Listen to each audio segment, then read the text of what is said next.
Hi everybody. Thank you very much for coming along to the debate tonight, where the question is it reasonable to believe in God? So over here on my right we have David Robertson. David Robertson is Minister at Free Church in Edinburgh, and he is also the Director of the Solus Centre, which is the Centre for Public Christianity. And over on my left here we have Gary McLelland, and he is the board member of the Secular Society in Edinburgh, and he is also in the Education Policy for Humanists Society in Scotland. So the format for the debate tonight is each side is going to have 5 minutes to sort of answer the question, is it reasonable to believe in God? Then they'll each have another 5 minutes to reply to each other's arguments. Then it will be open questions between each other for 20 minutes. Then you guys have 20 minutes to ask your own questions, and then we'll close with our arguments, and that will be the end. So thank you very much, and we'll start with the yes side, which is David.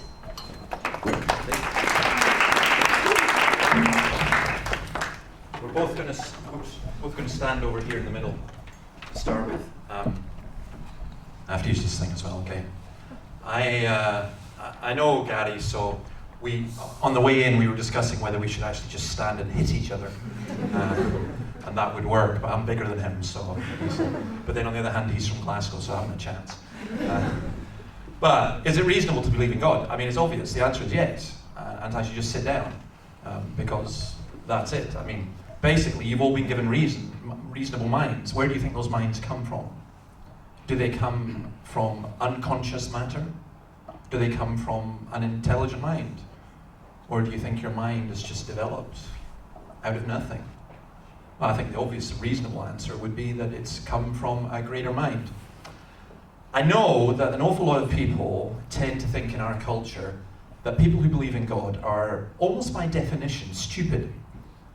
They've bought into a vocabulary which says that faith is blind. In other words, it doesn't think, it can't see.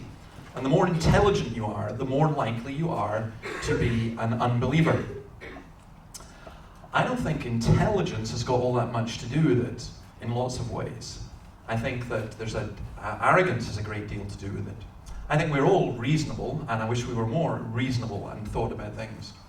I have spent a lot of my life trying to demonstrate to those who are not Christians the reasons for God. I find, sadly, there are some, I don't include Gary in this by the way, there are some who are what I call new fundamentalist atheists who just know there is no God, and anyone who thinks there is a God must be an idiot. I had a guy once speak to me and he said, I can't debate with you, David, because I only debate with intelligent people. Intelligent people don't believe in God. You believe in God, therefore you're not intelligent. When I said to him, that's a circular argument, he said, what's a circular argument? So he's kind of disproved his own theory about himself. But there are people who think like that. They think you've got to be an idiot. Or one man said to me, actually, no, David, you are intelligent. You're just evil. You're just conning people, trying to make money out of religion. He obviously doesn't know what a free church minister gets paid. But no, I think it's reasonable to believe in God. And I've spent a great deal of my life trying to demonstrate that.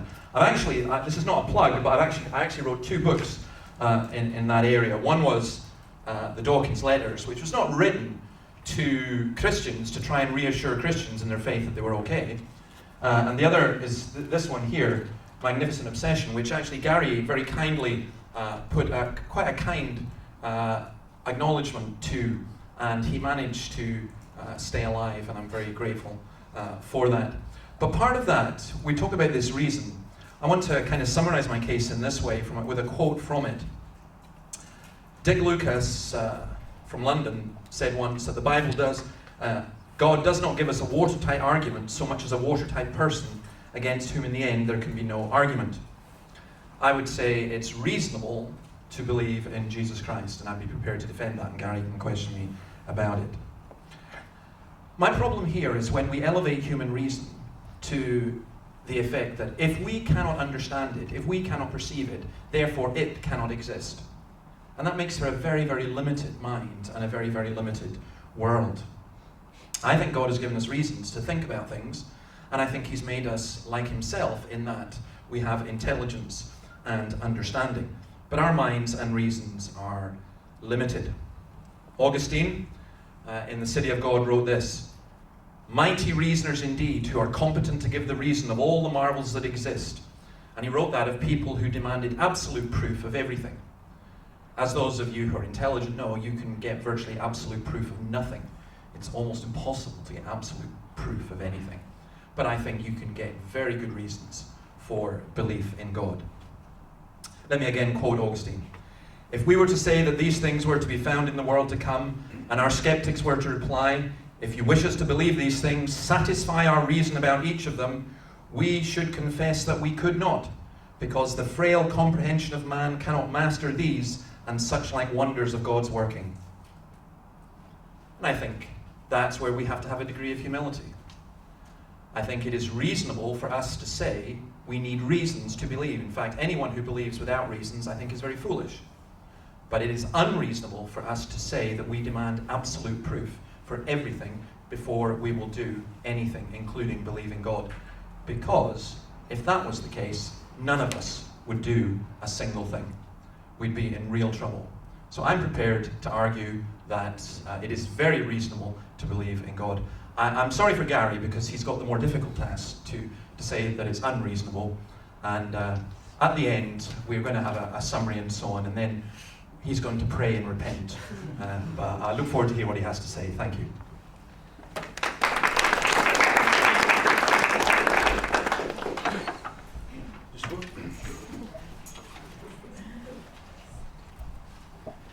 Hi everyone. I'll just use this so you can hear me. Everybody hear me okay? Good. Well, thanks for the invitation, Bethany, to come along and speak to you tonight.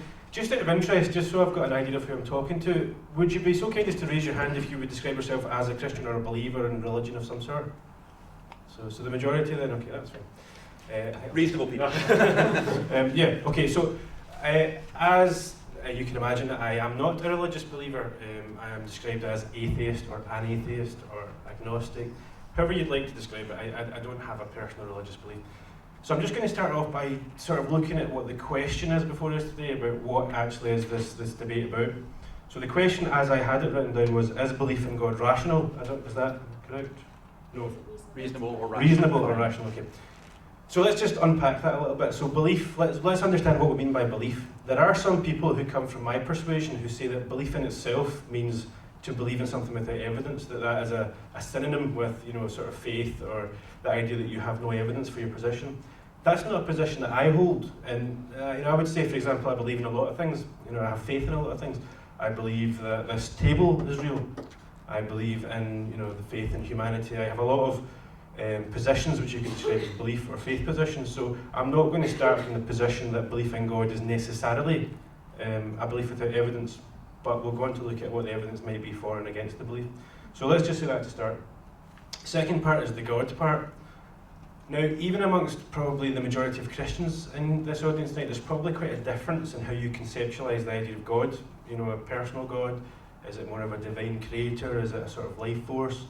And that's a really interesting thing to unpack, because there will be many people who you would meet, many humanists, many secularists, many atheist people who would they might use the personification of God or something like that to describe a sort of force, a balance and things like that. Now, that's a kind of conceptualization of maybe like physics or something like that. That's a conceptualization which I like to confine as just hippie nonsense. I think that's kind of new age liberal nonsense. I don't think that makes any sense. So when we're talking about God tonight, I'm going to assume that we're talking about a personal, intervening mind. That's the kind of God that we're talking about. So we've seen a few nods, so it looks like we're on the right course. Good. And the last part, of course, is rational, or what was the other word? Rational or reasonable. Reasonable. So that's sort of synonymous anyway. So rational or reasonable that doesn't mean common sense. And David didn't suggest that he thought that, although I think sometimes he does think that, but he didn't say common sense, he said rational, which is to do with the rational arguments, the evidence for it, and what we can prove and disprove and things like that. So that's how I'm going to attack this question then, is by looking at, how can we actually reasonably assess this belief in a personal God? So I'm going to start just by giving you a brief outline of my sort of journey. I was, as David sort of mentioned, I was a Christian. I was raised as a Roman Catholic, and I was quite an adamant, I was quite I don't know what the word would be, I was fairly devout Roman Catholic. What was that? Devout. Devout, yeah, that would be the word. So I was a fairly devout Roman Catholic. As my sort of teenage years went on, I had a lot of things which sort of challenged the way that I looked at religion and my sort of position in the world. One of these was when I started to learn about psychology. There were some experiences I had, which I won't go into tonight, but you can ask me questions about it later perhaps. And it was as I started to learn about psychology and the way that we conceptualise things, and I became aware of this. I don't suppose does anybody study psychology out of interest? A couple of people. So you've heard of like Phineas Gage, you know, the guy that, I think he was a construction worker who got a piece of metal shot through his head, destroyed quite a lot of his brain. He survived, which is quite good, but he was quite a different person. His personality completely changed, and that kind of challenged what I thought about the metaphysical reality of the person.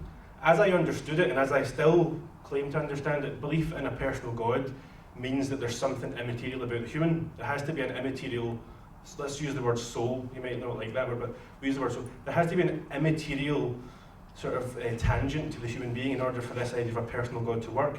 Otherwise, what you have is basically a very complicated piece of machinery, you know me. So we have there sort of the dualist model of there's this idea of a transcendent soul, which comes from God, and that's the reason that we have souls and everlasting life and all that type of thing.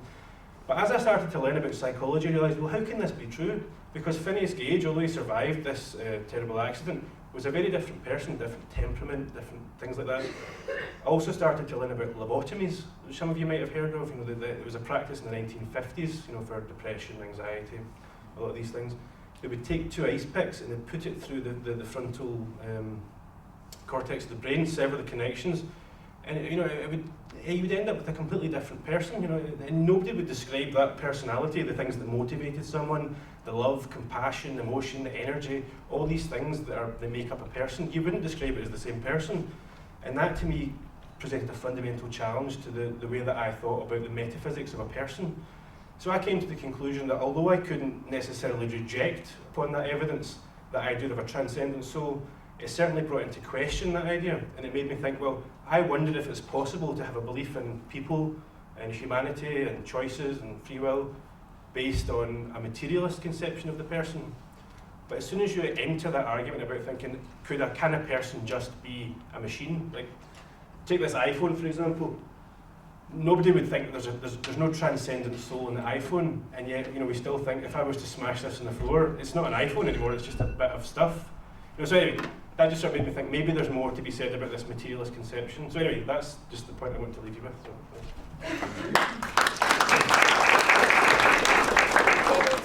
Give his argument against. Okay, just listen to what Gary said. I didn't think it would go this way. I just gave a lecture, a 2-hour lecture last week on naturalism and materialism, so I got to summarise that in 5 minutes. It's very interesting. I don't know if any of you have seen the film Her yet, but I have a friend who is working with, sorry, I'm not going to give away the script, the plot, but I've got a friend who is working in this whole area of artificial intelligence. And it's interesting that Gary uses the iPhone. One of the main reasons I think it's reasonable to believe in God is to say that it is perfectly reasonable to argue that human beings are more than just sophisticated machines. I think the idea of naturalism is that there is nothing that exists that is not material. Nothing. That everything can be explained in naturalistic terms.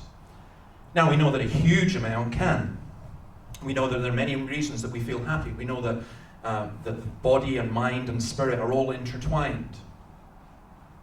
But to say that in effect you are substantially no different than the chair you are sitting on has enormous social, emotional, mental, physical consequences. And for me, it just doesn't make any sense. There's a lovely verse in the Bible in Ecclesiastes where Solomon says, God has made everything beautiful in its time. He has also set eternity in the hearts of men, yet they cannot fathom what he has done from beginning to end. What a burden God has laid on men. I know that there is a fundamental difference between myself and that chair. I know there's a fundamental difference between myself and the iPhone. I know there's a fundamental difference between myself and a rabbit. I grew up on a farm. I have no qualms, sorry, about shooting Bambi and having venison. I really don't. I have a huge amount of qualms about shooting one of you guys and having human burger. That's not going to happen. It's not going to happen in a world where human beings think of themselves as different and as spiritual. It could happen in a world where you just say, well, we're just other animals, that's all we are. There's no fundamental difference. So it seems to me that Gary's experience that he's talking about, where, yes, I'm aware of how your mind totally affects things. I was on psychotic drugs for a while, not out of choice, not because I was a student at Caledonian University, but because I was in hospital and in a coma and in a lot of pain, and and I had all kinds of illusory thoughts and so on. It's very interesting. I spoke to the psychologist afterwards and said, they said to me, David, you are one of the most delusional patients we ever had. You have no idea. Well, I'll tell you one thing. It was really, really sad. And I know it's true because I wrote it down when I was kind of in and out of a coma, and my wife kept it. I wrote down on a big sheet of paper, I want to see Justin Bieber. Get me Justin Bieber. That's about as delusional as you can get. And I said to the psychologist, how did that happen? And she said, well, what do you think? I was talking about literature. I said, listen, I had a couple of experiences there when I was in and out of that coma I would regard as spiritual. I said, I don't really want to talk about them, and I don't want you to patronize me, and I know you're not a believer, but what do you think? And she said to me, David, the only explanation I have is that they were spiritual, which was, for me, fascinating. I find it impossible. I think it is unreasonable to think that you are just a sophisticated machine. A very good friend who's a postdoc chemist, I said to her, do you really believe that everything is ultimately chemistry? She said, yes. I said, everything, love, everything. She said, yes. Everything's ultimately a chemical reaction. I said, okay. Do you live like that? She said, no, because that would be impossible. Now, I think that's unreasonable. I think that what happens is many atheists adopt a philosophy that they cannot live with. And I actually think it's much more reasonable for us to believe that we are more than just machines, sophisticated or not. Now, there are particular proofs that we could have. Gary was talking about conceptions of God and different ideas of God and so on. I would argue there are two ways that we know about God that are reasonable to believe. First is, we know about him through what he has made. In other words, that what we'll call nature and so on is a reflection to some degree of who God is. And that I would include in things like that, circumstances, providence, and things like that. But also, I would argue that if there is an Almighty God who is personal, then he could reveal himself to us, and I think he has done so, and I think ultimately, primarily, he's done so in Jesus Christ. So I take these two things, one, that within myself and within you, there is some sense of God, and two, we don't know how to connect that to God, but what God has done is sent his Son and connected them to us. And to me, that's a perfectly reasonable position, and I look forward to see what Gary has to say to counter that. Thank you.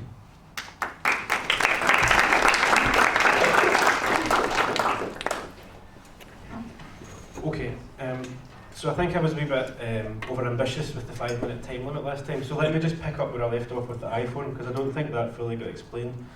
Right, talking about the differences between a dualist and a materialist conception of how we think about people. Is everybody with me on the dualist-materialist thing? Everybody's quite comfortable with that? Yep, cool. So the iPhone, we would understand how an iPhone works. You've all seen the push the buttons, it lights up in certain ways, it does certain functions. I can put in certain commands, it will compute them in a certain way. None of us would think there's anything other than materialism at work here. It's just complicated maths done through electricity. I don't know how it works. Now, there is a way I can break this in such a way that it won't be an iPhone anymore. I'm not going to do it because they're very, very expensive. But I could smash it up. I could get a hammer out from my bag. I don't have a hammer. I could get a hammer out. I could smash it up, and it would be smashed up so badly that you couldn't put it back together again. It would be impossible to get an engineer to put it back together again. Is that still an iPhone? But it can't be, because it doesn't do what iPhones do.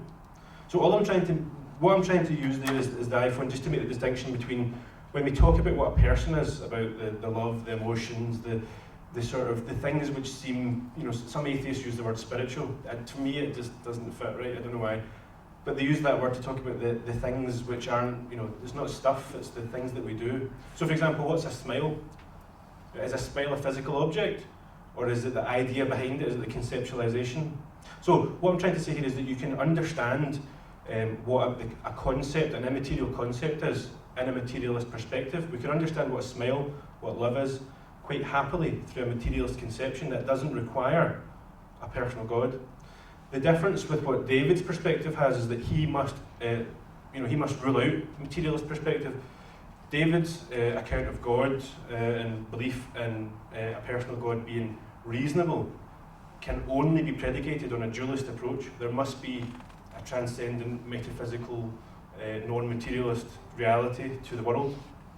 Now, I don't know that the world and that human beings are purely physical. I don't know if the materialist conception of reality is the true one, and I think we're probably a very long way off speculating on it, at least.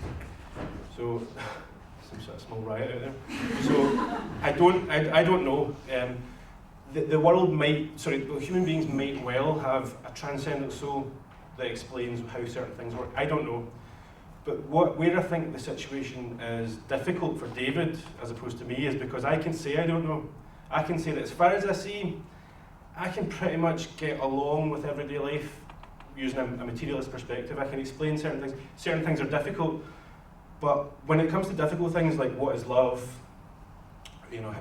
why are humans different from an iPhone or a rabbit or whatever, I don't know, and I can't explain those things other than I think that humans are like rabbits, but they're more complicated somehow in a way that I don't understand.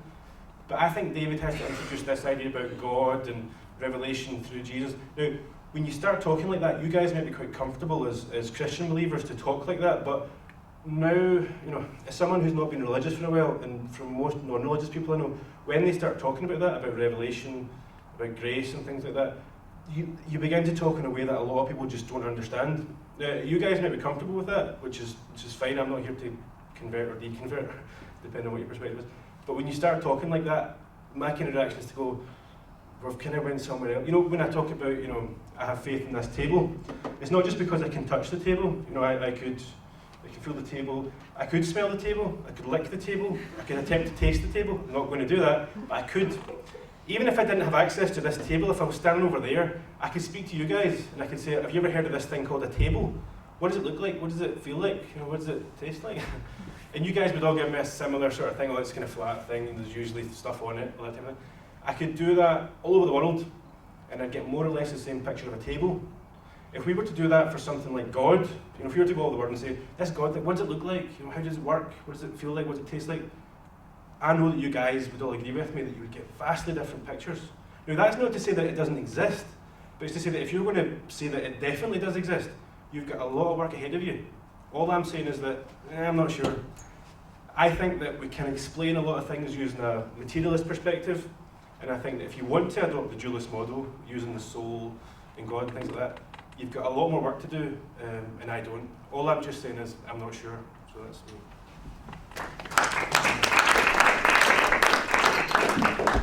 Okay, we're now going to have 20 minutes where the speakers will question each other. So, David, do you want to start? Sure.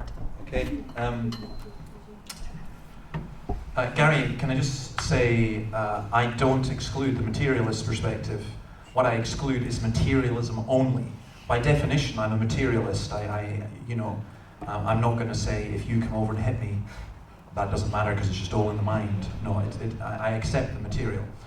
But what I'm interested in, you picked on a key issue. What makes you uncomfortable about revelation? It seems to me a perfectly logical concept. I guess when I was a religious person, which wasn't terribly long ago, I think I worked out, I've spent the majority of my life as a religious person, and I'm only 25, so that'll give you a perspective on when I converted. The reason it makes me uncomfortable is because if you'd asked me that question 10 years ago, I'd say that I probably have or had experienced these revelations and these communications with the transcendent and things like that, and I would have been quite comfortable talking about it. Now that I reassess the situation from a different perspective, I think it might be more logical to conclude that that wasn't necessarily me communicating with God. It might have been, and I can't rule that out, but it's more logical to conclude that it's not definitely God. So, although you said you don't rule out the materialist perspective, of course, we couldn't obviously, because it would make daily life quite difficult.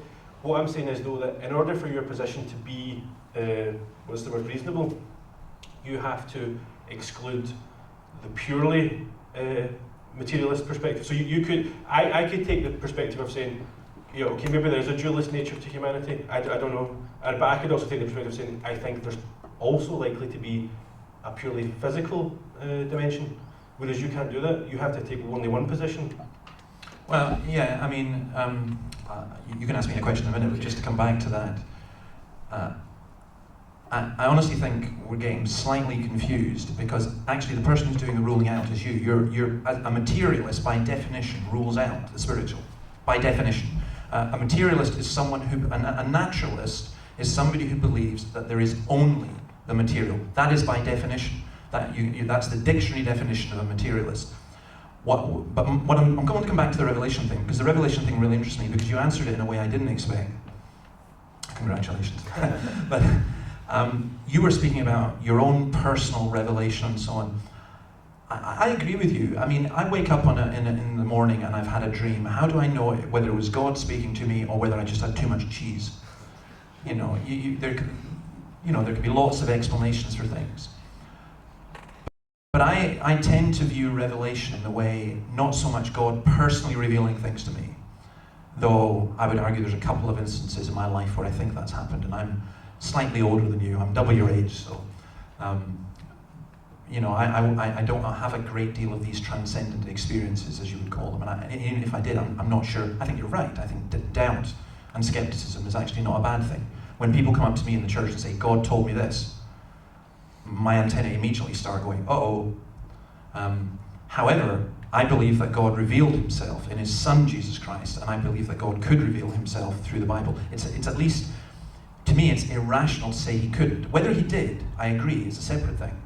But it would appear reasonable to me to be so. So I'm agreeing with you, don't rely on personal revelation. But what if God did reveal himself, in effect, to all of humanity? That would be an interesting. Again, I would come back to the table. And I'm not going to like the table. But okay, so how would we analyse whether or not God could reveal himself to someone? Well, first of all, you would have to have an understanding of how immaterial things work. And I wouldn't say that, so on what you said about the definition of what a materialist is, then if we're going to take that definition of a materialist as someone who definitely says there is no sort of spiritual transcendent nature to the... Then There's no non-material. Okay, well, I'm probably not one of those then, whatever that is, I'm not one of them. I don't think, when I use the term, that's not what I would mean. Right. I would just mean that I can't prove. So the thing is, I don't know how non-material things work. Transcendent things, I don't know how they function, I don't know what laws they obey, I don't know what they look like, I don't know what they feel like, I don't know what they taste like. I don't know how they operate. And so how would that happen? Is it possible? Does it work? I don't know. You would need to, that's a theology question, and I am not qualified to make the call on that one, I'm afraid. Okay. Yeah. Feel free to ask me. Okay, so it's me. Right. That's a tricky one. So, did you see the big questions on Sunday? I did. Did everybody else? Do you watch the big questions? No. It's the middle of the night, I suppose, for students, isn't it? So there's a nun on that. The Buddhist nun does the rounds. I don't know what her name is, but she said on that, they were talking about the differences between different religions. So the question was, should all religions put aside their differences and work for the common good? I would say yes. But anyway, this nun, who's a Buddhist nun, said, well, at the end of the day, we are all kind of one. It was this kind of wishy-washy hippie liberalism. And what she said was, well, I've actually had a vision of Jesus. And you sort of mentioned that earlier on where you said, have you had a bad cheese night or whatever, that kind of stuff. And you seem to adopt a healthy skeptical approach to this stuff. But how would you, for example, there's a lot of visions and transcendent things mentioned in the Bible. You can obviously apply your first-hand skepticism or rationality to your own personal experiences and to that of those around you. But when it's talking about a book that's been transliterated through 2,000 years, how are you still comfortable to apply that level of skepticism to the Bible? No, because I'm not God. I'm very limited in my capacity. I mean, by trade, if you like, I'm a historian. I have no difficulty. I have studied the Bible for over 35 years, and I have no difficulty in accepting the Bible as the Word of God. Now, I still question it. I still have look at lots of different things. I am very skeptical about people who come with their own personal revelations and so on, and I think that's done a great deal of harm. When a guy comes to me, as has happened, I mean, all kinds of stuff happens. God has told me I'm going to marry this woman. Well, what's your problem? She's going to marry someone else. God lied. I said, no, you got it wrong. Or like the Buddhist nun is quite interesting, because if she's adopting, well, it depends which Buddhist philosophy she's adopting, but she's basically adopting a philosophy that says that everything is one. In fact, they would be the ultimate anti-materialists. They would be the ultimate, that you eventually all go into the void and it's all nothing. And the whole purpose in life is to become nothing. Whether that's Buddhism or whether it's Hinduism, most Hinduism anyway, that would be the philosophy. I would argue against that. For me, what's fascinating about Christianity and Islam and Judaism, the monotheistic religions, is that all of them hold to both a materialist and a spiritual view. The Eastern religions tend to be purely spiritual, and naturalism tends to be purely physical or chemical or whatever. So, but back to your question, I would definitely, I read the Bible, if you like, with a critical eye, but not with an eye that says I can sit in judgment upon the Bible. To give you just one small illustration, when I became a Christian, I was about 17 years old, and I was pretty annoyed at becoming a Christian. I didn't really want to. But then I was quite enamored with my faith and with Jesus and so on. And then someone gave me this book, 101 Problems in the Bible Solved. Well, before that point, I had no problem with the Bible. But when I read the book, I had 101 problems when I finished it, because the problems were real, but the solutions were rubbish. And it really shook my faith. And I thought, oh my goodness, and then I kind of said, wait a minute, you're a very young Christian. Take your time, work out these things. I would say of those 101, I'm now down to about 10 problems I've got left. Don't ask me what they are. That would be too easy. The rest of, they've been worked out. So it's not that you suspend critical thinking, but it's that you put it at a different level. For me, I trust God, and I trust that the Bible is God's word. And I think that's fairly reasonable. To you, that's just like from another planet, but one day you'll see. That's fair. No. Right, my next question would be then, it's often said by some missionary orders that obviously scriptural knowledge increases your closeness to God spiritually speaking. I say obvious, that's their perspective, not mine.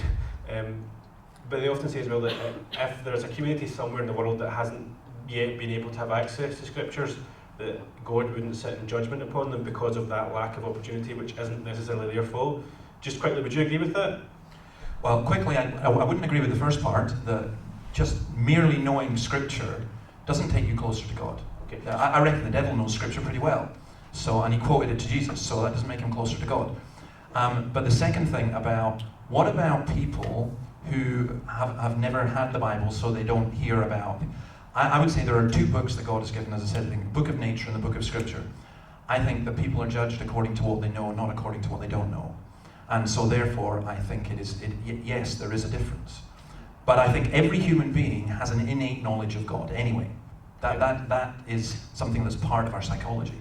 So the sort of follow-up thing then would be, it seems cruel in a way then. So for example, if you've got a community somewhere in, I don't know, Amazon rainforest or whatever, who never had the kind of means of access to knowledge of scripture, blah, blah, blah, it would seem cruel to then bring it to them, because if before that all they've got to grapple with is their innate sense of morality, then you apply to them, well, first of all, you've got to learn English or whatever language the Bible's written in, and then you've got to study the Bible. It seems a bit cruel to introduce that second level of that second level of knowledge which is required. No? No, we're in a university, and I don't think giving people knowledge is ever cruel. So my argument would be, there's this kind of view that sort of we as Western liberals have of the sort of noble savage, and it's very cruel bringing television or cars or whatever to please leave them alone. I don't agree with that. I think that every society in the world has good and bad things in it, has corruption in it and so on. I think ultimately the Bible gives to us Christ, and Christ is there to heal and to restore, and that's for absolutely every single culture. I find it fascinating that where Christianity is growing most in the world, and it's growing in every continent except Europe, but it is particularly in what used to be called, I think wrongly, third world communities. The Christian church of the 21st century is going to be Chinese, South American and African. Okay, I'll ask you another question. We still got time, yeah? A few minutes, yeah. A few minutes. 8 minutes. Oh, 8 minutes. You see, he's harsh. He's no. Gary, what would cause you to believe in God? That's a very good question. They're all good questions, but that one is a challenging question. I don't know. I think it was it Dawkins that answered this question by saying, a big hand, like the lottery hand that used to come down and say, "I am real, you must believe in me." But obviously, I would imagine that would probably be a symptom of some sort of strong drug reaction. I don't know. I would probably say, from what I know about my past experience as a Christian and from what I've heard from other Christians, it tends to be something which doesn't have a physical outward appearance, but sort of inside calling. People talk about having a feeling, a movement, and an attraction, or whatever. So obviously, if I was to become one of those people who call themselves Christians, if that was to be the thing that had happened to me, then I would assume I would follow the same process as everybody else, which seems to be sort of desire, a longing, some sort of feeling, a physical feeling combined with an emotional feeling. So all I can say is that something like that would cause me to become a Christian. Now, I'm not going to rule out the fact that that might happen, because we were talking about this earlier on when we went for dinner, because despite all our differences, we've got on quite well.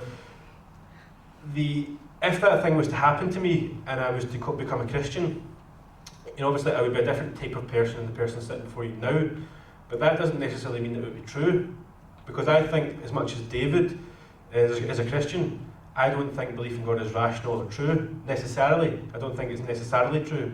Might be, but not necessarily. So even if I did become a person who was a Christian, it doesn't necessarily mean that it would be true. It would just mean that I had gone through the same experiences, presumably, as a lot of you guys have. So that's the only answer I can give. The very wishy-washy answer, but... No, it's not a wishy-washy answer. It's a very interesting answer. And let me think out loud, okay? So I'm not having a go at you, but it seems to me that you need a wee bit more deconversion in terms of your previous experiences. Because you've actually, just right now, given a version of Christianity which is unreasonable, I think. It's based upon experience and feeling. I would argue, I believe in Jesus Christ because it's true. And truth is absolutely vital to me, and reason is absolutely vital to me. Now, I don't think truth is the only thing. You do have to experience things. So, for example, when I got married, I believed that my wife was the right person for me, and that she did love me, and that we could live together, and so on. Believing that was useless unless I walked down the aisle and committed myself to her, and everything else. I think that the normal Christian understanding for me would be that God addresses us through the mind, but He addresses the heart through the mind. Now, I accept there are an awful lot of Christians who think what you think, maybe even here, who think, go for the heart, get people to feel. And to me, that's a little bit like manipulation and brainwashing. I think that what God does is there's a combination of physical, material, absolutely, mental, spiritual, the Holy Spirit factors that come in. But I would say to you, don't believe unless it's true. If it's not true, I wouldn't believe it. We've got 5 minutes left. Is that true? Okay, my next question would be, is the devil real in a materialist conception? No, the devil's a spirit in the same way like the angels and the four. And I do believe there is a spiritual world. I think the devil is real, yes. Does the devil, can he manifest himself physically? Yeah, I've never seen it. Do you think he has a tail? No. No? No, absolutely not. It's only Neil Lennon that's got a tail. No, sorry. Oh, controversial. No, I mean, I think one of the problems that we've got is, again, what people have done is they've tried, it's like Dante's Inferno or whatever. There's all these images. It's very interesting. In the Bible, we are not allowed to make an image of God. Well, that's one of the big 10, isn't it? Yeah, and yet so many religious groups rely on images. And I'm saying, whoa, no, don't do it. And on that perspective, then, what do you think of the prescribed punishment for graven images? For graven images? It's quite harsh. Yeah, it's pretty harsh. Yeah, I think kill them all. No. Heard you here first. No, I mean, that's interesting because one of the things that people come up with is how is it reasonable to believe in a book that, that when you look at the Bible, it's kind of like a progressive revelation that goes through it. And what you find in the Bible, and in the Old Testament, you find the Mosaic law written for the theocratic state of Israel. Now that no longer applies. But all we have from that, I mean, the punishments in the New Testament are actually a lot worse. Because the Old Testament doesn't teach about hell, the New Testament does. And it's Jesus who does more than anyone else. But all that indicates is it's a big deal for God how we misrepresent him. And I think I understand that now because I just look at how many people have got images. You talk about the devil and they're thinking, ooh, there's a kind of wee devil on the ear and a wee angel on this shoulder. And that's just garbage. The reason I asked that question though, because I would agree with you that I think there are some things which would be wrong to, although I'm not Christian, I think if you're going to go down that road, then it's difficult to then, to bring along a materialist conception. But what I was going to ask is, you said when you were saying, a sort of critique of my previous theological beliefs, which I've had a lot of with Christians actually, so maybe I wasn't doing it properly. But how could you said then you had both material and immaterial proof for reasons. So can you give me some, because it doesn't look like I'm going to accept the immaterial ones tonight. Can you give me some of the material ones to see if I can accept them? Absolutely, because although you said duality, and singularity. I mean, if you're a Buddhist or a Hindu philosopher, everything's the singular, the one. You say Om and get to the one, and so on. And I did a talk on this a while ago, and I played the Beatles song "I Am the Walrus," "Goo Goo Goo Goo." It's for those of you who have enough intelligence and taste to like the Beatles. It's wonderful. But that's more a rational position than yeah, the that is, one. well, that's a feeling one. But although you say duality, it's not a split duality. What I would argue is this. I would argue that the material and the spiritual are all mixed up all the time. So, I accept, for example, that table, I don't think that table is spiritual. Right? It's not life. And it's an interesting question for me, is how you get life from non-life. But it's not life. You are life. And there'll come a point when, for me, as a very young person, I hardly saw any death except amongst animals. Became a minister, I saw a lot of dead people. And I can tell you this, when you're dead, one of the things that happens is you come in, they see your body, but it's not you. And that's what the thing that freaks people out all the time. And I just think that there's a mixture. So you're asking what proof could I give? I would say virtually everything around to some degree in terms of life and the creation is proof. I would argue art and beauty and music is proof. I would say how can anyone listen to Bach and not believe in God? And how can anyone listen to Justin Bieber and not believe in the devil? And there's a kind of, I look at history, there are lots of material things that point to God. Can I just come back? I take the position that there is obviously something different between humans and the iPhone, but what I'm saying is though, I'm not convinced beyond a reasonable doubt that the difference between the humans and the iPhones, in a very abstract way, isn't just more complicated stuff, more complicated material stuff. Now, it might not be that, and I certainly can't claim that it definitely is that. I'm not a biologist, I'm not a chemist, not a physicist, but I'm not convinced that it's definitely not that, and I don't think you can claim to be convinced that it's not that either. It might, from a common sense, lay perspective, it might seem like, oh, that's just definitely different, but I'm not quite sure that you can make that as clear cut like that. Well, I'm going to disagree. Hey, something we really disagree on. I would stake my life that no matter how many iPhones you breed together, they are not going to come up with a human being. Or equal marriage for iPhones. Yeah, or you're not going to get anything equivalent. I cannot see how you get life from non-life, and I cannot see how you get artificial intelligence becoming human. I'm with you on that. I can't see it. I can't possibly conceive of it, but I'm not sure that you definitely can't do it. So I'm not ruling it out. I'm saying it might be true. You're saying you're definitely ruling it out. If you could do it, then you'd be God. I'm saying that's why I believe in God, because someone had to do it. Okay? 1 minute left. Okay. Thank you very much. Okay, so the floor is going to be opened up to you guys. So either a question for Gary or for David. Anybody have a question? Yes. I've got a question for David. So when it comes to science, why are you able to, when it comes to results of medical things, so you could believe that in terms of psychology, they could say someone is ill and they would then say dysfunction in the brain that caused this. Then when it comes to the creation of the world, do you somehow just rule out scientists like that approach?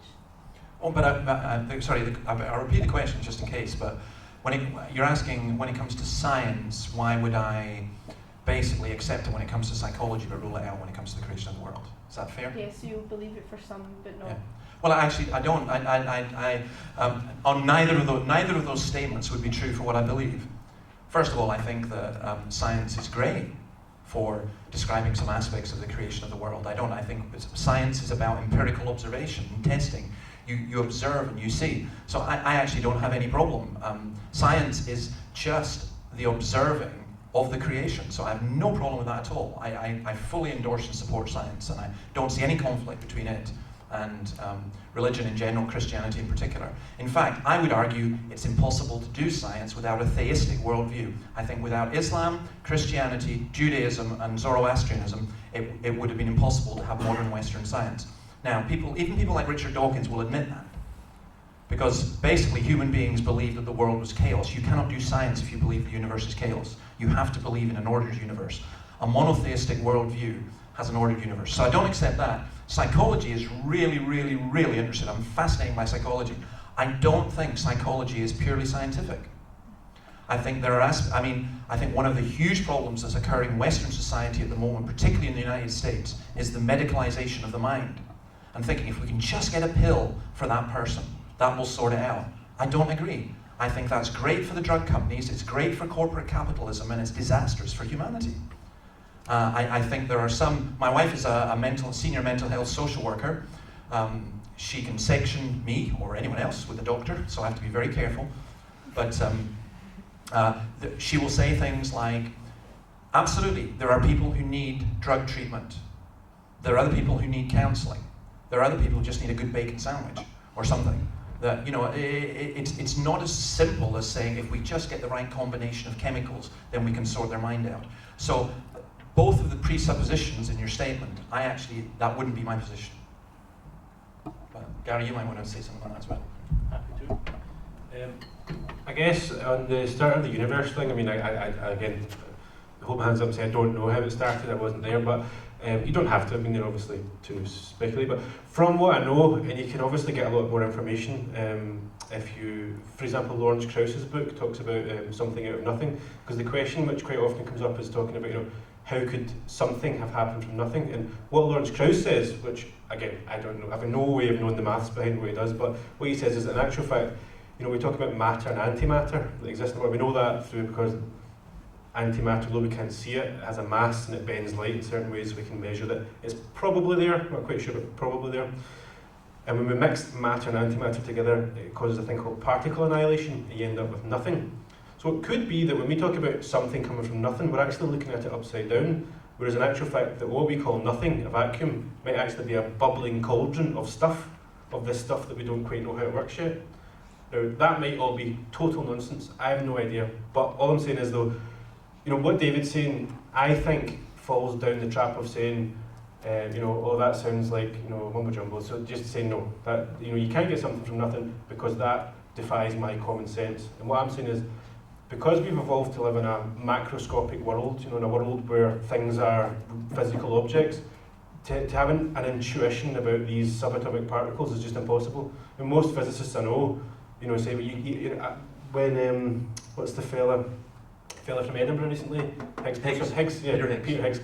When all that stuff was happening, I found a couple of physicists I know, and I said, right, come on, right, do it, explain it to me now. What does it look like? How does it work? And they're just like, Gary, you just can't do it. If you want to give us 2 years, we'll go through the maths with you, but you just can't do it like that. You can't have a conceptual idea of what it's like. So I don't know. The answer is, I think that you should be very, very wary of throwing out the scientific approach and saying, oh, well, it must be created. I can see that it looks designed. Because to me, common sense isn't always rational. There's lots of reasons, and if you study psychology, you'll know the common examples of where common sense lets us down. And I think this might be another example. So, I don't know. I just think it's an interesting area of research. Yeah, sorry, I really, really have to come back on that because this is the second time this has happened to me in a week, which is just, for me, amazing. I grew up in an era where if you had these kinds of discussions, you got atheists coming along saying to Christians, you're arguing God of the gaps. You're saying, we don't know how it happened, God must have done it. Now I find increasingly what's happening is what Gary has just done, which is arguing science of the gaps. It's saying, we don't know, but you can't discount it. I was in a debate last week where a guy said, well, there are three options to the start of the universe. The existence of matter. We know that there is stuff, right? The question, the biggest question of all is why is there anything at all? So we're talking about matter. Why is there matter? You've got three options. One is that matter is eternal, it's always been there. The other is we now know because of the Big Bang that that's highly unlikely, certainly as regards our universe. You can argue multiverse if you want. But one is matter is eternal. The other is that matter was created by as Einstein called, a great intelligence, as Christians, Muslims, and others would believe, a personal God. And the third is that matter came from nothing. Now, matter came from nothing. Everyone laughed at until fairly recently because we know that matter is not eternal now because of the Big Bang. So all these people who don't want to believe in God have suddenly found ways to say matter comes from nothing. And Lawrence Krauss is hilarious because he says it comes from nothing, and then he says, but there's gravity. Tell me, how do you have gravity with nothing? What they do is they completely reinvent the language so that nothing doesn't mean nothing. There's gravity there, there's other things that are there. I would actually say what we're in enormous danger of is people ignoring the science and saying, well, we just don't know, but it can't be God. Whatever else it can be God. And they're actually ignoring the science. To me, the science points to God. And we've developed this rather bizarre and irrational world where people will go, and to me, this is laughable. They throw out, it's not, Gary talks about throwing out science. I don't want to throw out science, but I'll tell you this, I don't want to throw out logic, I don't want to throw out thinking, I don't want to throw out philosophy. Stephen Hawking, in order to come to the position of his parents and defend his atheism, which is what he was brought up with in a fairly militant atheist family, said this. He said, in his latest book, he basically said, forget all philosophy, philosophy's rubbish. You know what he's saying? He's saying, stop thinking, trust the scientists, trust the experts. It's science of the gaps and listen to the authorities. And I'm a skeptic, and I am not buying into that whatsoever. I'm not going to stop thinking. And for me, no matter how hard I think, nothing is nothing. And I cannot conceive in my head at all of nothing creating something. Okay, anybody else have a question? Yep. I think it's a measure of someone's understanding of a topic or concept by how simply they can state their argument. Yeah. And during this debate, you've stated on several occasions that it's reasonable to believe in God. Yeah. But in my personal view, I've not heard any compelling arguments for that. So with that, do you think you could state in one or two sentences maximum why it is reasonable or why it is sensible to believe in God? In one or two sentences? No, because that's an unreasonable request. That's like you asking me, can you please explain nuclear physics in one or two sentences? It's an unreasonable request. I believe it's Well, but what you believe is irrelevant, and what I believe is irrelevant. It is not reasonable. It's like someone coming into any class here and saying, well, I'd like you to, teach me accountancy in two sentences. I think that's a very, very, very unreasonable request. People spend all their lives seeking and searching and inquiring. So to ask for someone to put it in two sentences to convince you is completely impossible, because it sounds to me as though your mind is already close to the possibility. If you were really interested in finding out whether this was true or not, you would not be saying, do it in two sentences. You would actually want to know. I mean, imagine I would find it quite amazing if my wife said to me when I asked her to marry, right, two sentences to tell me why you should. That would seem to me, if she said that to me, I'm saying, bye-bye, find someone else. I just think it's a completely unreasonable request. It doesn't make sense to ask such a big subject to be put down to a soundbite in 2 seconds. I think that's personally what's wrong with a lot of religion today, by the way. It's put down to soundbites. So I couldn't do it, no. Do you guess?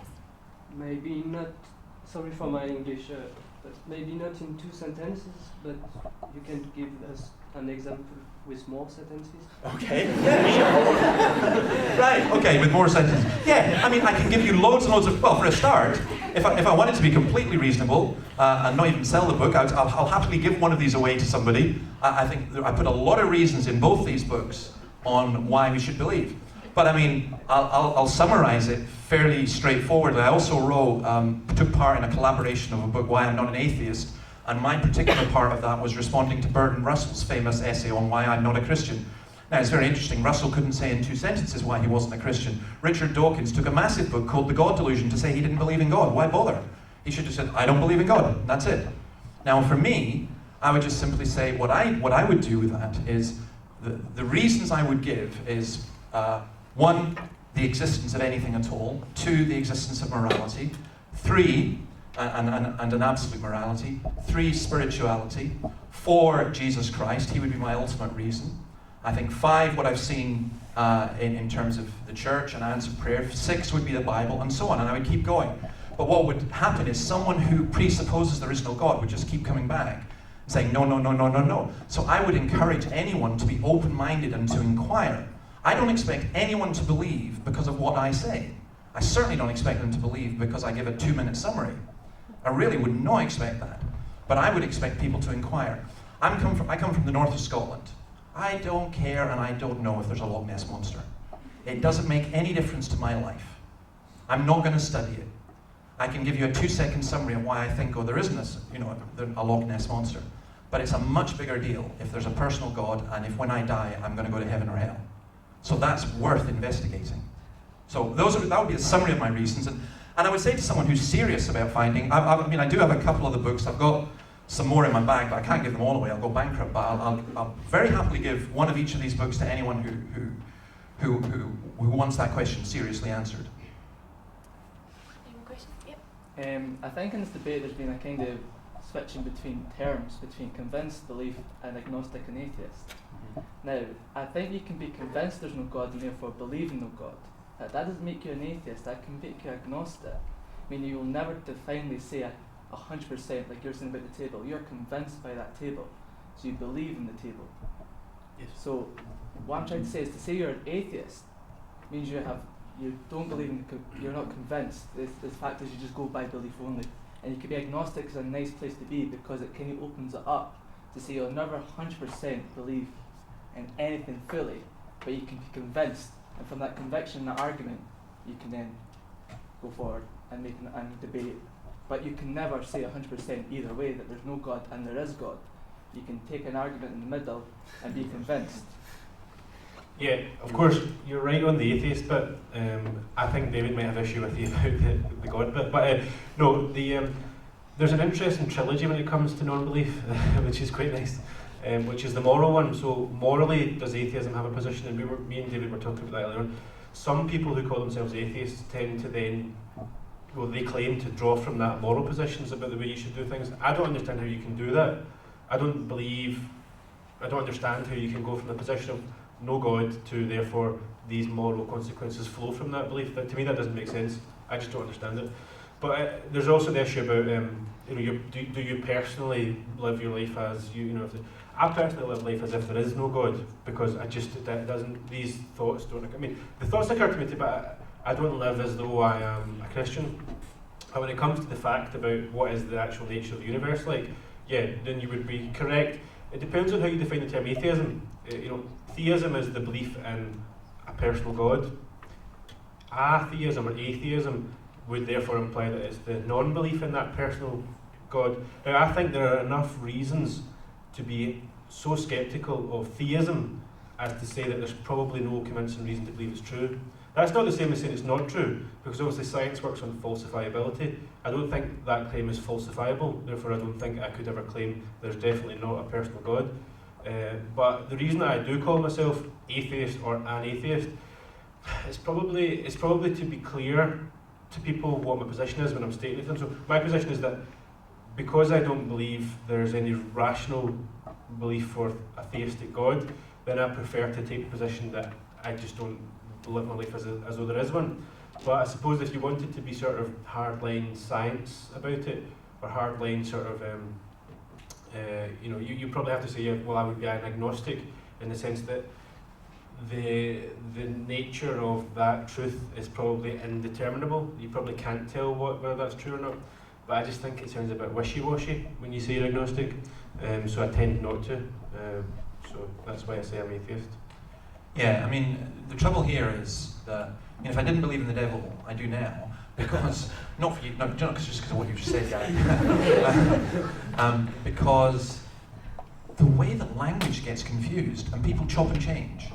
So you'll get hardcore atheists say, atheism is just someone who doesn't believe in God.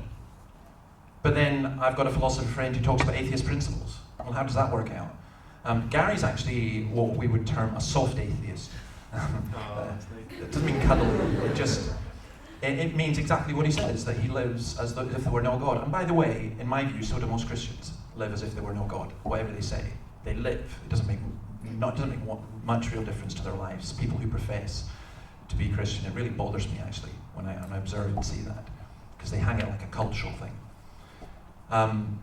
But agnostic is a really interesting word. It means not to know.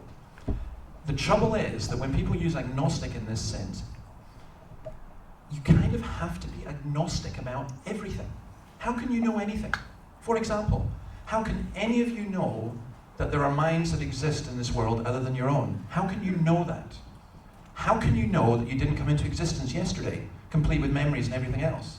How can you know that right now you're not in the Matrix, wired up to a tube in a vat of slime and chemicals, and this wire telling you in your head that you're in this building listening to this talk? How can you know that? And how can you you'll go absolutely crazy if you try working all of that out. So what we do in life, in my view, is we work on a basis of probability. I don't know how a plane works. I don't have a degree in aerodynamics.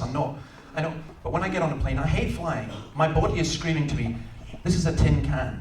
This is no way, this is heavier than air, there's no way this thing's going to take off, and if it takes off, it's going to crash, and you're all going to die, But previous experience, observing what others have done, trusting in certain people, and all that kind of stuff, means I will get on that plane with not an absolute degree of confidence, but I will get on it. Now, I would say there's, in agnosticism, there's an intelligent agnosticism, and there's a stupid agnosticism. And the way I describe it is this. I'm a Barcelona fan. So Barcelona are playing Real Madrid in the European Cup final, because none of the English teams are going to get there this year. And I'm sitting watching it in my house, right? And Gary comes. No, not Gary, that's not fair, because I know Gary and I would trust him. One of you come who I don't know. And you knock on my door and you say, excuse me, did you know that your house is on fire? And I go, no, you're a nutter. I'm watching the game, go away. I don't know that you're not telling the truth. I might be 99% you're some kind of weirdo. But actually, a stupid agnostic is somebody who goes back in, sits down and says, I don't care. I don't know if my house is on fire or not, I'm watching the game. An intelligent agnostic says, I don't know, but I'm going to go outside, have a look around, I'm going to find out. And to me, there are far too many people who say, oh, well, we don't know about God, which is true, but they then make another mental leap without even thinking about it, which says we can't know. And that, to me, is a claim to a knowledge. That's a knowledge claim which you cannot possibly know. You cannot say that we can know without making a knowledge claim that you have no proof of. So my point would always be, find out. I never ever say to people, believe, just believe, believe, believe. Find out.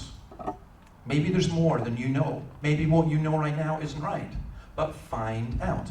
And that's why I would encourage that. And mainly because I totally believe that Christianity is rational. So I have no problem at all with people inquiring and searching and seeking. So agnostic, yes.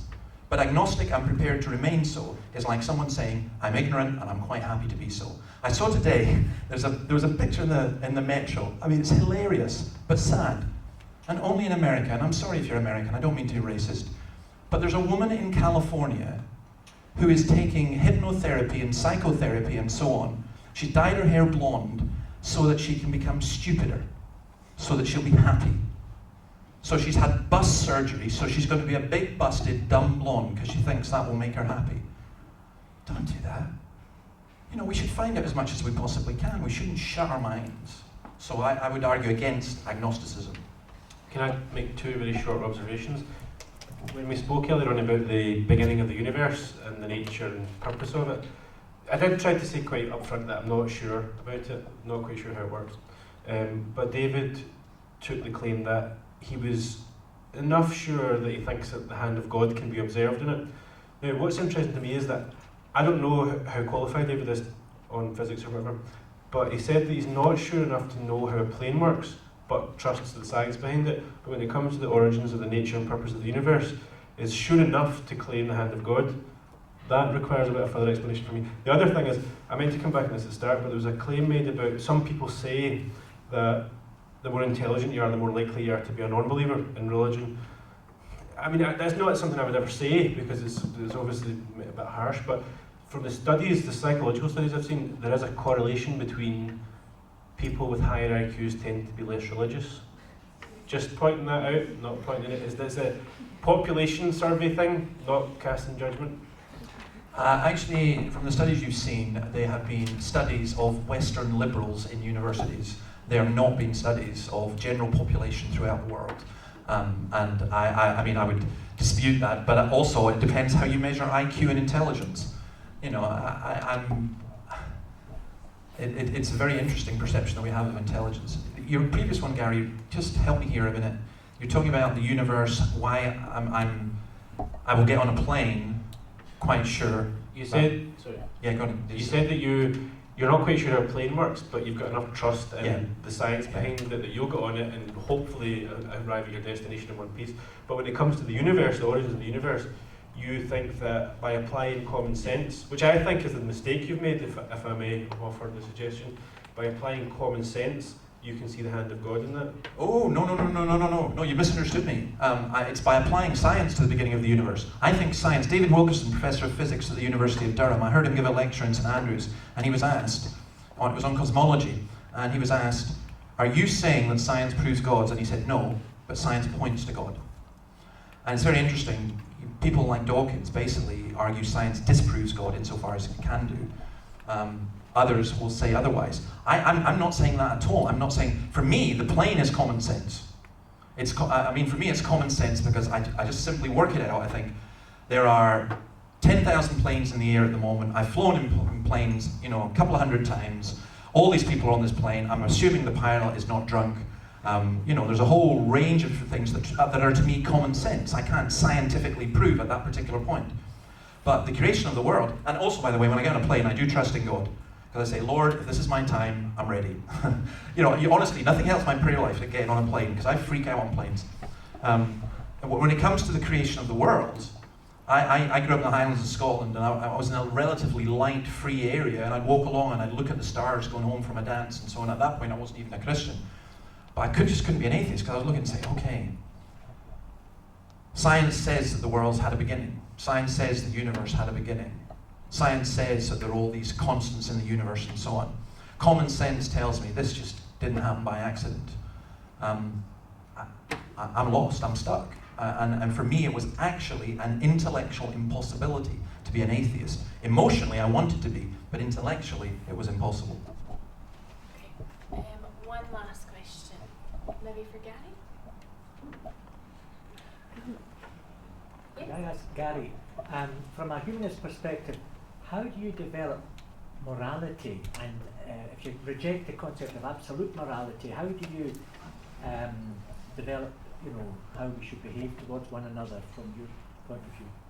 So the question was, as a humanist, or from a humanist perspective, how do I develop morality? And the accusation that you said there, and I mean that in a nice way, was that you're assuming that I have to give up the idea of absolute morality. I thought you said. I thought you said that just a few sentences before. You said some people can develop a morality from their atheism, but you. Sorry, maybe I misunderstood. No, that's fine. No, so we're just trying to clarify the point about. You said that how do you develop morals without by giving up the position of absolute morality from God, I assume. and you said that I had made inferences to that when I said that some people derive or appear to derive or claim to derive morals from their atheism, and I said I don't think that's a coherent position to take.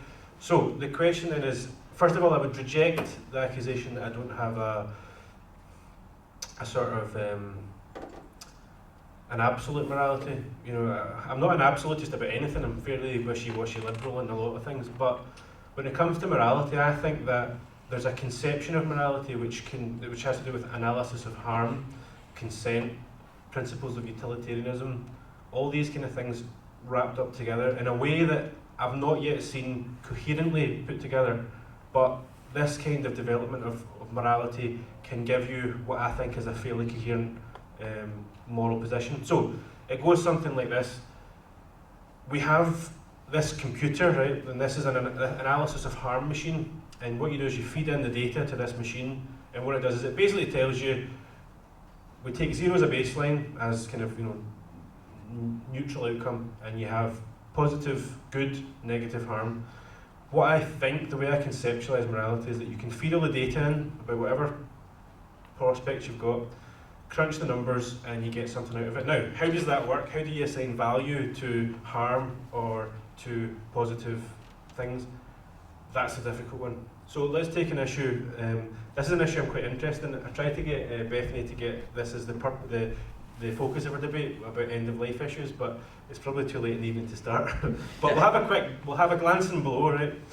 Basically, from my personal humanist perspective, because it might be different for other people, as far as I can see it, if I was sadly enough to be diagnosed with a terminal condition, there would then be an analysis of harm that I would have to do. I would have to say, is my life so painful and miserable that to be dead, and as I see it, you know, we certainly have no proof that there is life after death, so let's just assume that it's the 0 stage which we had before we were born. So, is to be dead then better for me because it's a reduction in harm? So is my life so bad that it's actually below the neutral line, it's actually just painful? So would being dead be better for me? And if you run that data into the machine, only that data, it comes up saying, yeah, sure, you'd be better off dead. In which case, it would surely, from my position, be moral for me to kill myself or to have myself killed. That's the position that I would take. But the difficult thing is, though, the repercussions of that action, of me killing myself, have a lot more impact on a lot more people than just me. Because unlike some humanist, atheistic type people who say that they have absolute dominion over their body and that they are only answerable to themselves, I'm not quite sure about that. I don't think I'm answerable to God, but I know for sure that I'm answerable to my mother. And I know that if I was to kill myself, she would be very, very upset. You know, and even saying that just makes me feel a wee bit anxious, because it's a horrible thing to say out loud. So, not only do I have a responsibility to myself as the sort of owner or the operator of this magnificent hunk in front of you, but I've also got responsibility to the people that brought me here, to my family, to my friends, to my colleagues, to society in general. So how do we calculate those things? How do I calculate the possible harm of me killing myself to my mother? I don't know where I'd begin to do that. I don't know. So I'm sure it's possible to be done, but I'm not a philosopher, I'm not a theologian, I'm not an ethicist, but I think that if we follow those principles, I think we could develop a reasonably robust system of morality, which is based on absolute principles, but not necessarily on a transcendent God. So we work through a materialist conception, if indeed that is the model you want to adopt. Obviously, religious moral positions, very, very well developed. Religious moral arguments have had thousands of years to develop open, free discourse. Whereas even now, to have the sort of discussions that I'm attempting to have, it's still very difficult to do. It's difficult to get someone who you can sit down and talk about these things, because people don't like to talk about death. They don't like to imagine themselves to be dead or imagine their family to be dead. So these things are difficult. I'm not saying they're easy, but I think somewhere in that idea that I've tried to draw, I think there's something in there where my position would be. But as with a lot of things, I'm not sure. Can I just a wee bit there, Gary, because the first part of your answer leads to hell, and you redeemed it by the second part of your answer. Because the first part of your answer, death by machine and computer program, is horrendous. I have sat with people, I have had teenagers come and say, my life is so horrible, I want to die. I'd be so, if my life was nothing right now, this would be fantastic. And I think doing it by machine and doing it with the massive presupposition that there's nothing afterwards, that's a huge gamble. That's a massive gamble. What you did at the end, though, exemplified almost what I've been trying to say, your humanity, because you're concerned about your mother. You know, if you're concerned about your mother, why not kill her as well? You know, because then she would be free from pain and wouldn't have any hassle, and then you can kill yourself. And then, you know, I mean, you could go round and round and round, and even to say that, you're right, even to say it is horrendous. It's absolutely horrendous. But sometimes human beings get like that. You know, some of Himmler's letters have just come out. They've just been discovered in Israel, where they were bought. And you talk about the banality of evil. He talks about going off to work at Auschwitz and elsewhere, and about his wife and his kids. Well, what did he think he was doing? I think he thought that he was just getting rid of people who weren't really people. They were rats. They were, you know, and I think the human mind can justify itself in lots and lots and lots of different ways. So the question about morality is a hugely, hugely significant one. It's what C.S. Lewis calls, I think, the universe within. I think it's very careful, though, for those of you who are Christians here, and also for non-Christians, it's very important to understand.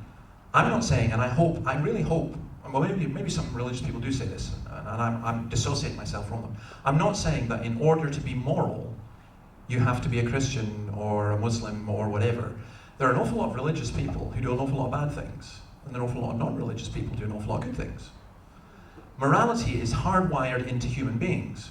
Now, Dawkins will argue that it's hardwired through evolution, and in some cases it's an evolutionary throwback. It's a blessed mistake equals kindness, a blessed evolutionary mistake. I think it's hardwired into us because we're made in the image of God, because we're not machines. I mean, how do we prove either one? I think only time will tell. But it is, I'm with Dawkins on this one, when he says that it's almost impossible to have an absolute morality without God. And I love the way that Gary, you kind of dug yourself in the wee hole. I don't want to be cruel, but you said, you know, you were for an absolute morality, but you weren't for absolutely anything. And you know, at some point, your absolute morality will have to come from somewhere. And I don't think it's going to come from society. I don't think it's going to come from you or me. I don't think actually it's going to come from religion. I think ultimately it comes from the absolute. But anyway. Thank you for your questions. So now each speaker will just take 5 minutes with their closing arguments. So Gary will be first. Well, just first of all to say thanks very much for the invitation for Bethany. I quite enjoyed that last bit. Like I said, it's an issue which I really think is going to be quite topical, so I'm certainly happy to come back and chat through it with you, David, if you guys are up for it. A nice, but a tough journey through the ideas of death. But okay, quickly to come back on the point there about absolute morality. I mean, there's the assumption which is inherent in your question is absolute morality requires a sort of baseline, which somehow, because I adopt a mostly materialist model, I struggle to get access to, and I just don't see it. I mean, Sam Harris in his book The Moral Landscape, although I think there's probably some problems with his argument, talks about the idea of, you know, we have a very clear idea of what's medically good and bad. You know, we make those judgments quite easily. Now, in actual fact, when you get down to the nitty-gritty of defining what's medically good and what's medically bad, it's quite difficult. But we know that somewhere in there's a kind of analysis of, you know, these virus cells versus broken bones in a certain procedure is bad, and that to be upright and not being sick is sort of generally good. And I don't know the science bit, but there's some science in there which means that you can work that out. So we can tell when somebody's getting good, when somebody's becoming well from unwell. There's nothing in that which requires God. Now, some people might argue that God isn't everywhere and all that type of stuff, but doctors can operate quite happily using a materialist conception of the universe without reference to the divine authorities. And I claim to all of you that I think and lots of other people do, it's certainly not me that's developed it, but I think there is some sort of model of morality that works without appeal to God. And I think religious people will quite often say, but that's not true because, you know, you're just defining what's good and what's bad. And I'm kind of like, well, yeah. And I think that's what we do in medicine, that's what we do in a lot of things. We say, you know, this is generally good and this is generally bad. I mean, what makes not being sick all the time medically good? Is that just your interpretation of what medically good means? Well, no, it just is good. You know, and I don't think we need to to get sort of philosophic and, you know, well, are we all in a brain jar machine and all that. I don't think we need to go that far. We can just make that assumption that this is generally good and this is generally... Anyway, so that's kind of the morality thing, but I don't want to dwell on it. So, just to kind of recap what my position was, as a kind of atheist or agnostic or whatever we want to call that position, I'm so sceptical about the idea of the existence of God that I prefer to live my life without that conclusion. And so I think that in order to have the belief in a personal God, and that which is different from, you know, I think something started the universe, or, you know, sometimes I feel nice on a sunny day, all that type of stuff, to believe that God intervenes in your life, that knows you personally and has plans for you, you know, feels bad when you're not well and good when you're feeling good, all that type of stuff, that requires a level of detail about the knowledge of the universe, which I don't think David's presented us with logical arguments to believe in that. I think it might be comforting, it might be reassuring. The idea of death is scary. I think the idea of the afterlife is probably comforting to some people, but I don't necessarily think it's true. Doesn't mean you have to reject it, and I certainly hope that none of you, well, it'd be wrong to say I hope that, but I certainly didn't come here with the plan of deconverting anyone, but certainly if I can bring in a healthy sort of amount of scepticism to your religious beliefs, then I would be quite happy with that. As I said, I was a very devout religious believer, although David maybe doesn't agree, when I was younger.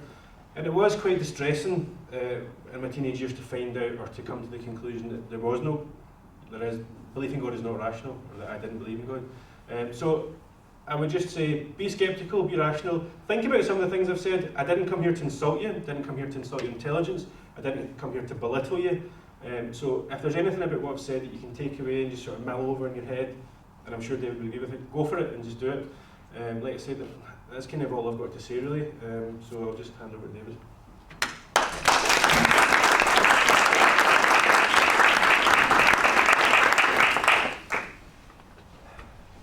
Yeah, thanks, Gary. Be sceptical, be rational is what I would say. I would say, Gary, you've had... it was traumatic for you losing your childhood faith. It's going to be even more traumatic for you losing your atheist faith. I pray for when that day happens. I don't have that good a memory, so I actually have an app on my phone, which is a prayer app, which you list people you pray for, and I've just looked it up just now, and there you are for today, under the unbelievers category, Gary. So I'm going to transfer you at some point, I'm sure. It's, you know, why would we believe in God, and why would I ask people even to consider it? And I think I'm the same with Gary in saying I don't want people to believe because they've been argued or bullied or into it in any way. I want people to believe because it's true.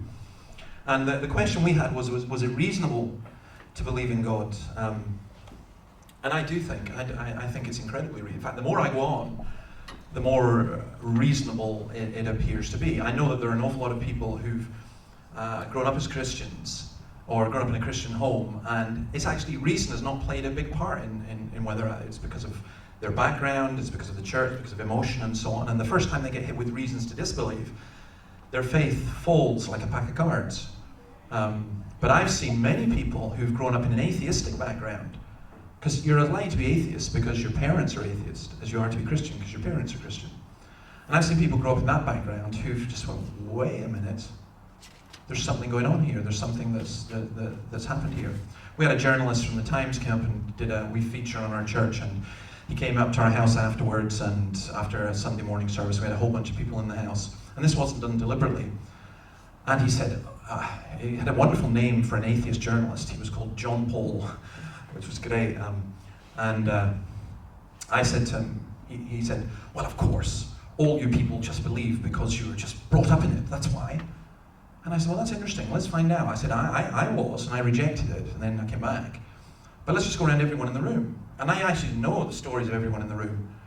And nearly all of them were younger people, and nearly all of them were students. And I think out of the 12 people there, 10 out of the 12 did not have a religious background, which is fascinating. And that actually, it's very interesting how that's happening. I can't get older people to come to church. I'm really struggling. It's all younger people we're getting.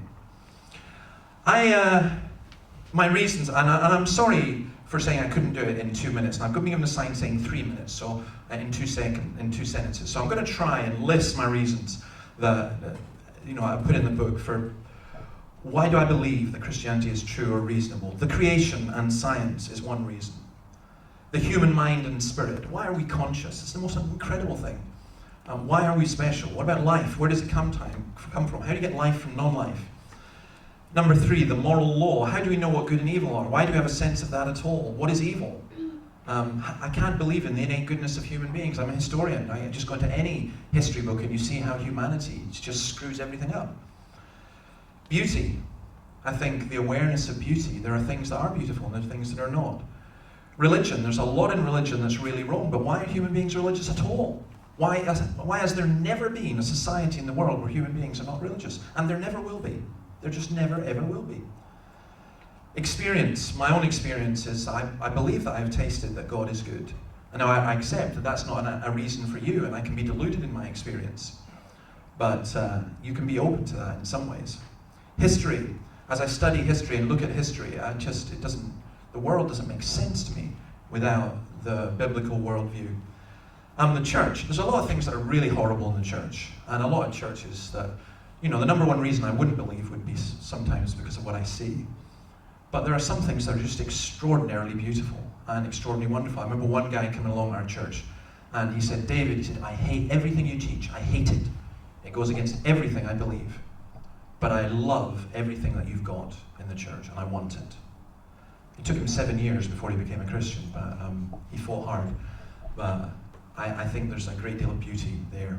The Bible, and there are a lot of problems with the Bible, and I know them all, and they all get quoted, the same ones all the time. But the Bible for me is just an astonishing piece of literature. And I would say, like I said to an atheist friend down in Brighton when I was doing some stuff down there, he said, the Bible's rubbish. I said, have you read it? He said, no. I said, well, that's not a very intelligent remark. Go read it and then get back to me. And we've had an ongoing correspondence since then. And for me, probably the number one reason is just simply Jesus Christ.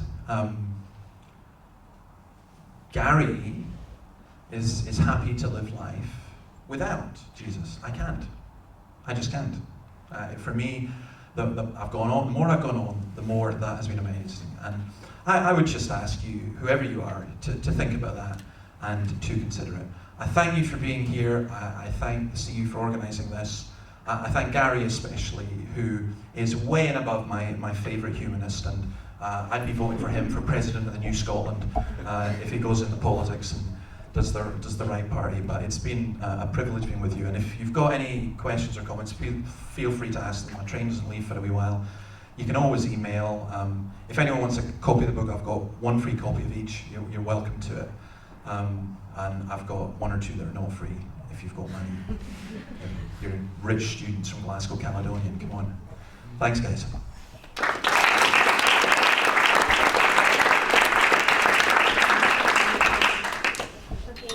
Thank you very much for coming. This event was put on by the CU Christian Union, which is a society on campus, and we've been running events this week, and it's our 4th day now, and that's it, coming to an end. But tomorrow we have 2 more events. These are flyers. You may have got one, you may have been bombarded by them when you're coming into class. But tomorrow we have a lunchtime talk, which is God relevant in a world full of suffering? We have this in Student Association from 12 to 1 and 1 to 2. And we also have an evening event at Starbucks in Royal Merchant Square. And we're going to be looking at Lord of the Rings and looking at the question of hope, so searching for hope. So if there's anything that's being discussed today which you want to chat about, if you have any questions, feel free to ask the speakers at the front, or tomorrow we'll be doing teas and coffees. You may have seen us outside the gates from 9 to 11. So ask us, ask a Christian friend that you've maybe come with, ask anybody any questions you have, and hopefully we'll be able to answer them. So thank you very much for coming, and thank you especially to Gary and David.